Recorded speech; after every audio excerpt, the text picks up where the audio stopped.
রাতের শেষ প্রহর, চারপাশ নিস্তব্ধ। আজান শোনার আগ মুহূর্তে রাকিব হঠাৎ ঘুম ভেঙে উঠে বসল। জীবনের অসংখ্য গুনাহ তার বুকের ভেতর পাথরের মতো ভারী হয়ে আছে। সে মনে করল আল্লাহর সেই বাণী, নিশ্চয়ই আল্লাহ সব গুনাহ ক্ষমা করেন। আল কুরআন। অশ্রুসিক্ত চোখে সে সিজদায় লুটিয়ে পড়ল।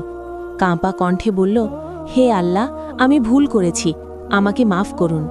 সে শুনেছিল মুহাম্মদ সাল্লাল্লাহু আলাইহি ওয়াসাল্লাম বলেছেন, রাতের শেষ অংশে আল্লাহ বান্দার দোয়া কবুল করেন।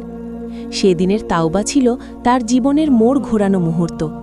ধীরে ধীরে বদলে গেল তার অভ্যাস, বদলে গেল তার বন্ধুদের পরিবেশ। নামাজ তার শান্তি হয়ে উঠল, কুরআন তার পথের আলো। কয়েক মাস পর মানুষ বলতো, রাকিব অনেক বদলে গেছে।